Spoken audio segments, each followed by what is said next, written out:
Hey everybody, welcome back to part 2 of the Utah video. We shot all of this in Zion National Park, which was beautiful. Starts off like in the afternoon. We took like an afternoon walk and then actually ended up swimming in the river for like a good hour. And I shot a bunch of 35mm on my Contax during that time, so that's like the first part. And then we drove up the valley into kind of like the back country side entrance area, more into like the hills, and shot some medium format on my Mamiya. So hope you guys enjoy, and I'll hop back on here afterwards and kind of talk about the photos, but enjoy.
Seriously? That's insane.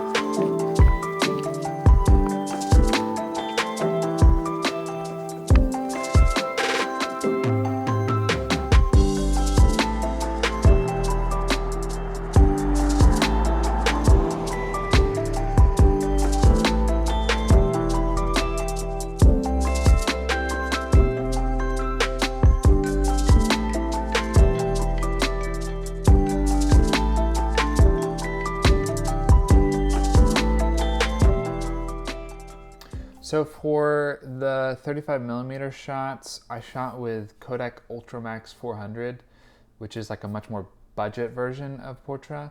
Really it's really budget. Like I literally saw it at CVS the other day. So it's meant for, just people who just want to like take film photos just kind of because, and not for necessarily for professionals. But overall, I really liked it. I was kind of surprised at the way it handled color. Like, I think there's a lot more like color interference in it. Like there's a very much stronger cast. Like the shadows felt way more red, and it was like way more warm, and the blues felt way more teal. And I think that's because of it being like a cheaper film. Like there's a lot more going on. It's not as precise. You can really see that in this photo of like the river from underneath the tree. That blue is just so rich on the top right, and the greens are so rich too. But it's like, it feels like you've like slapped on a preset rather than just like what it really looks like. I like that for these photos. I don't know if I'd want that all the time. It's like half the price of Portra. Whenever you like, even after like processing and stuff, it's significantly cheaper. I don't know if it's half the price, but it's significantly cheaper. Probably my favorite shot of the 35mm is this one that it's like focused on the blades of grass. When you shoot with the Contax T2, like it's hard to see what you're focusing on because like you're looking through like a little window that you're not looking like through the lens like a traditional DSLR. So it's hard to make sure that you're nailing the focus. You just have like a little green dot and you have to trust that it thinks right, and it's like focusing from the 90s. So it's a little bit outdated, but it nailed it. I love that like the blades of grass that are in focus are like darker compared to the ones that are brighter behind it. It's like a really nice natural vignette and natural like focus just on the, it just looks really nice and composed well. And it's also like really simple. And that's what it felt like that's what it looked and felt like in real life. And then for medium format, this shot of, there's honestly two photos that I really probably will hold on to for like a long time. This first one is just like the ridge of the valley. If you look at it, you can see that shadow. That's like the shadow from the ridge behind me. So it was getting like the sunset colors like on the very top tip, and then like the ridge of the mountain behind me was like kind of adding more curve to it. So it looks like super like flowy, but I just feel like that like is quintessential Zion. That's what it looks like. That's what it feels like. And also love the moon. There's just a lot of like, the moment is really nice. And the second shot that I really love is this one. It's not really that significant like as a photo of itself, but this was a moment that like I've kind of been searching for a while. Like I've really just wanted to have like the joy of just like being in a place and taking photos again. And for some reason that feeling has kind of escaped me for a long time. This was probably like the third or fourth time, like set of photos I've ever shot with film or medium format film. And at this point, it was kind of just like all the technical stuff like fell away, and I was just really in the moment, and I was just like really there and present. And that's like my favorite thing about photography, whenever you're just in a new place and you're just kind of like soaking up everything around you. And then also the colors are really nice. Like it's very warm, and the greens pop in a way that like digital cannot like reproduce. I don't think.